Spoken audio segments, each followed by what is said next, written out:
Well, we've made it to week 2 of the high school football season. Welcome in, everyone, to another 48 Blitz Preview Show. I'm your host, Carl Prather, and we go around North Alabama to get you prepared for games tomorrow night. We have one game currently underway in our area, but the full slate of contests set for Friday, including our game of the week. That'll be a matchup of two teams and programs just 5 miles apart in the Madison Bowl. Another edition of that rivalry between Bob Jones and James Clemens. We'll touch base on that. We'll also go around the counties in our area to touch base on a few of the big games this week as teams officially start region play, which is super important if you want to punch your respective ticket to the postseason in November. So without further ado, another edition of our 48 Blitz Preview Show coming to you right now.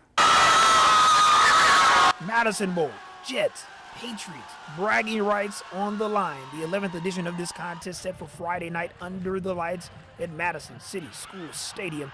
You know, the game began back in 2012 when James Clemens High School was officially opened. Prior to that game, there was only one high school in the Madison city limits. Now there's two.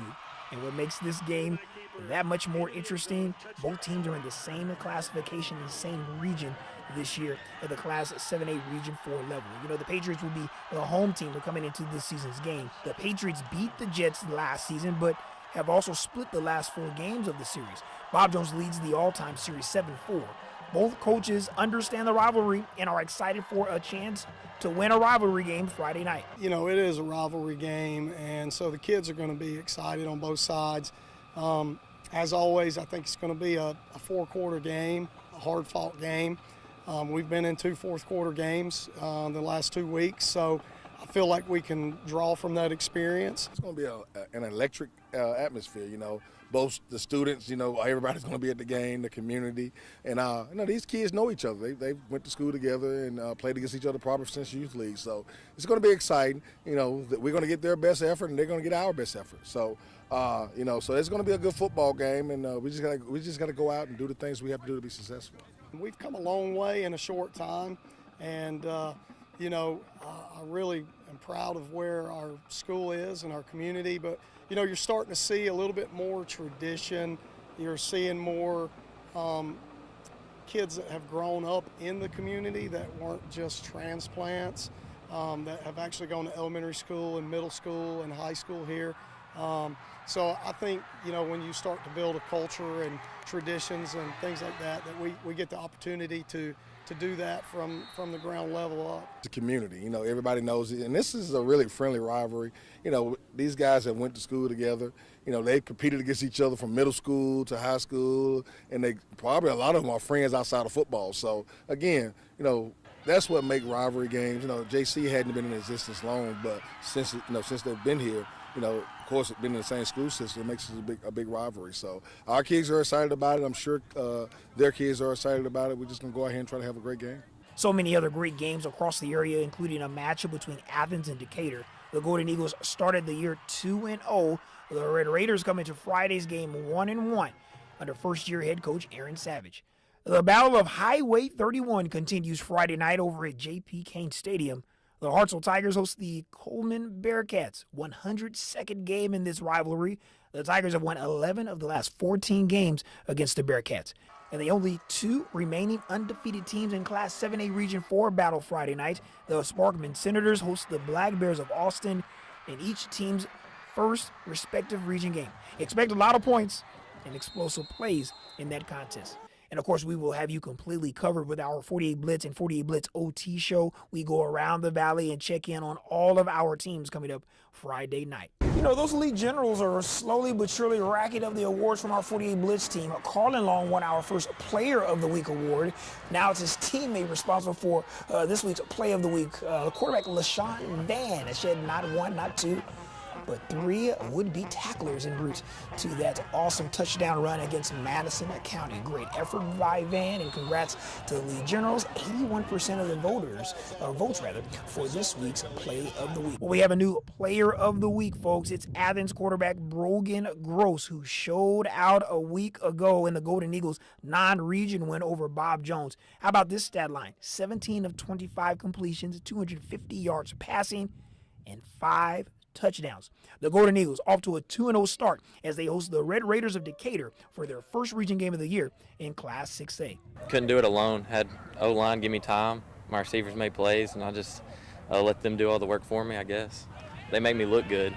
Looked at the scoreboard, noticed we won, and that just made me happy. I didn't care how many touchdowns I threw, or as long as we had more points than the other team. Finally, tonight we give you our latest 48 Blitz Beyond the Lights feature. We want to capture the essence of play-by-play and local community football radio on Friday nights. We've all listened to a hometown station on Friday Night's Ride with their amazing calls of games. Tonight, we leave you with our sounds of the game. Until next week, everyone, have a great weekend and enjoy the games. We're excited about Athens football, and we hope to bring that same excitement to the people that are listening to us. Golden Eagles are going to win in a classic. Anderson, stiff arms a man. He's gone. Touchdown, Red Devils. Every Friday night, we get several hundred tune in. It doesn't matter who Fife is playing. It doesn't matter if it's the first game of the season or game 15 in the state championship. It brings a lot of recognition. You've lost so many local home-owned radio stations that, you know, not too many people are doing it anymore.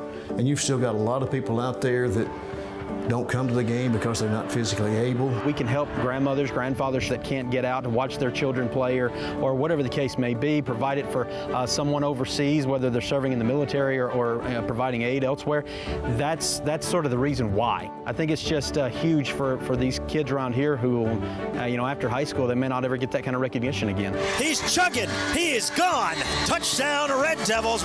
It is hard to keep your composure, I'll be honest, at times, but I think it's just that raw excitement, that raw emotion, because we both genuinely want the team to do well. I have to concentrate and remember that the people listening can't see the game, that I need to describe that game in a way that they can picture it in their minds. It's easy to get excited and start cheering when you need to be telling what happened.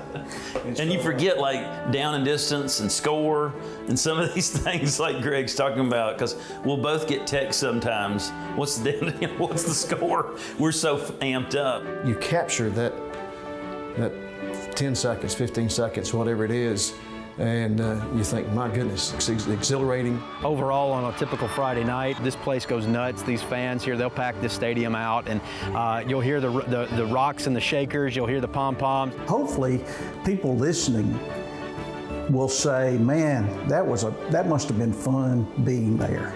Next week, I'm going to go. And that's what we want. So first down and 10 at the 37-yard line. Two wide outs to each side. Brogan takes the snap, throws. Breaks free to daylight. 20-15. It's a foot race. 10-5. Touchdown, Red Devils. Get in there. Get in there. Take it down. Touchdown. Rush to Rachel, 11 yards, and the Golden Eagles go ahead. Just hearing that right there, it's funny. There are calls that stick out in your mind, and some you just remember. They can tell how passionate we are about the team, and that comes through. And I think most of those people that are willing to listen to a high school football game on Friday night feel the same way. I get goosebumps just hearing that. It brings a lot of sweet memories back to me from last season alone.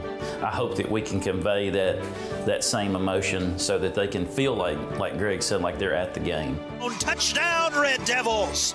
It's just been one incredible ride after another, calling state championship after state championship. Just to see all these kids succeed, that's what it means for me, is when I watch them succeed and have joy, that's where I find my joy. Neither of us are radio people. We're just, we're dads that love football, and we want people to come and be excited. Athens is a special place, and we want them to, come experience the Friday night excitement that we have.